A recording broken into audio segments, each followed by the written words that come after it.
It's your number one station, RX Radio, playing you so much cool music. I am Fatboy here hanging out with Olive, and I don't know what it is about Tuesday, but somehow the universe communicated to both Olive and I that we needed to wear red. And so today we're wearing red. Yours is maroon though. Okay, it's a darker red. Oh, you're colorblind. It could be old age, almost 50 years old. But I like this color. You seem to like red too. I notice you have a lot of outfits in red. I love red. So is that just how, does that say something about your personality? Are you just naturally a bright person? Yes, I am bright and exude brightness. And positivity. And positivity. And in this country, we can use all the positivity we can get, given the carnage on the roads. My goodness. Today on the show, we're talking about Bodas once again, and the amount of death they are causing to the people of Uganda. A total of 1,021 Boda riders have been killed in accidents on Ugandan roads in just the past 9 months. Think of it, in the past 9 months, 1,021 Boda riders have been killed. This is very unfortunate. This is according to the traffic police. Now, according to traffic police still, the 1,021 riders were killed in a period between January and September in various accidents on our roads. And he says, whereas we had 1,021 riders killed in accidents, we also had 401 passengers killed in these accidents. So it would seem like for the majority of accidents, the border riders were alone or by themselves, or at least if they had passengers, the passengers did not die. So I'm not saying that is kind of good, but seeing as they're the ones kind of responsible for riding the bike and being in control of the bike, it would seem that in my mind, it seems like, all right, maybe it's not such a bad thing that, not as many passengers are losing their lives as much as the riders. As much as the riders. And I don't know if that's a callous thing to say, but whatever. No, actually, it lives. I'm also in the middle there because I'm like, okay, on one hand, I'm sorry that people are dying because you don't wish death upon anyone. But at the same time, when you see how reckless Boda riders can be on the road, whether they have a passenger or they don't have, you're like, maybe if they got furnished with this information, that would help them to figure out that, oh, if I drive recklessly like this, then I may end up dead because some of them seem like they have spare parts.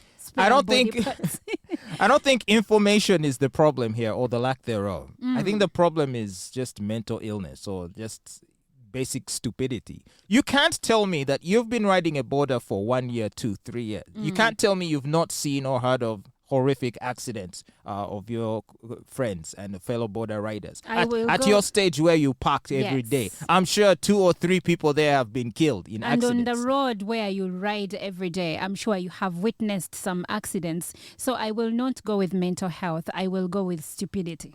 Yeah, they just don't care. They don't. And I noticed this, as a driver, as a motorist. You're driving and you're just seeing these bikes do the most insane maneuvers. Exactly. Navigating through the traffic lights have turned red, so you're supposed to stop, and then the guys are just going across without caring about any oncoming traffic from the opposite direction or from the sides. It's like these guys have decided that their life isn't worth anything. And for me, what irks me the most is the intersections. There are traffic lights. Everyone is stopping because the light is red, and these guys will decide to just go through as if they know that other cars are going to just notice them and give them the right of way. If you have been at Ginger Road traffic lights, you have seen the menace there. And a Boda rider one time told me that not a single day goes by without an accident around that spot. And yet they continue to ride recklessly. I'd like to have a chat with one and ask if maybe what they have is they're suffering from a need for an adrenaline rush. Maybe. Could that be it? Are they addicted to the excitement and the danger of being reckless? Because kind of like how some people like bungee jumping or some people like, zip lining or rafting in rapids and across waterfalls, skydiving. They do all kinds of crazy things. And it's a man thing, you guys are... We crave danger. You crave danger. And also, it's because most Boda riders are young men, so they have that adrenaline rush. This is very bad, and the figure is going to keep escalating. So if you look at the total figure that they've shared with us, you're looking at approximately 110 border riders killed monthly. That's 110 young men, mostly, losing their lives in this trade. And of course, a total of 2,393 people sustained injuries. Now, that includes border riders and passengers. Remember, they said 401 died, but then there is 3,093 that sustained injuries. That's quite high. It is quite high. Me personally, I've not been in that many accidents myself while being carried on a border. There was one incident, though, that I'll never forget. So I was actually late for work, and it was a rainy morning, and so we were coming from the Bugolobi side, and we were heading to town, and so we were in that intersection where there is the meat packers or something like that, right? And I don't know how many years ago it was, but at that time it would get really muddy around there when it would rain, and so I just told the guy to keep going, and ahead I could see like the road was covered with mud. It did occur to me to say to him, hey, do you want to slow down maybe? Or we try and find a drier place, a drier route? And I didn't. I just kept quiet because I was eager to get to where I needed to go. Because you were late. Because I was late. And sure enough, as we entered into the muddy section of the road and at the speed we were traveling, essentially the tires just lost grip. And so the tires now no longer had traction, and the bike was now just skidding across. Oh, yeah. It was still upright, but it was just skidding completely out of the control of the rider.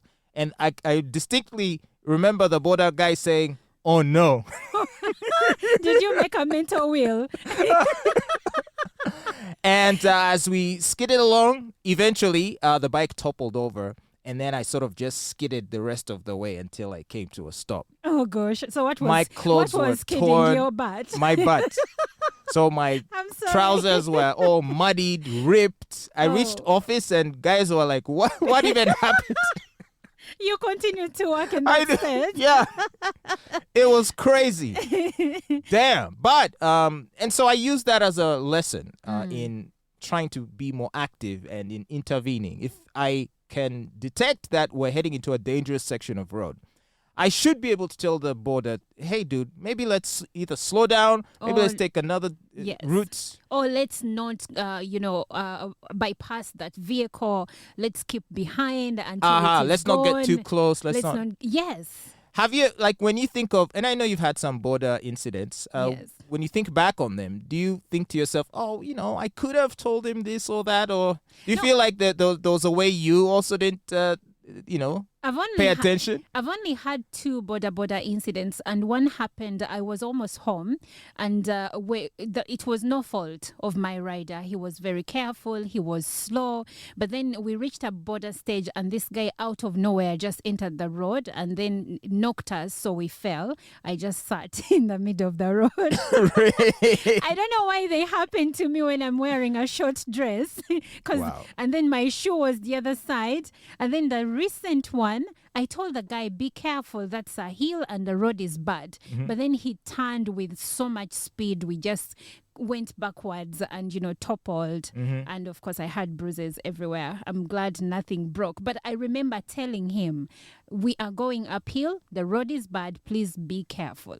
Well, yeah. So I think from that, you must have learned an important lesson, that being you need to be firm. Like, you don't be firm. You don't just say. You insist. Yes. And if he disregards what you're saying, then just tell him to stop the bike and that you're going to get off. That's right. And find another one. That's right. Anyway, we're heading into the holiday season. There's going to be lots of movement on our roads. Lots of people using borders to get to where they need to go. And so we're just urging you to be careful, both you as a rider and also you as a passenger. We want you to stay safe during the holiday season and enjoy it for everything that it is worth.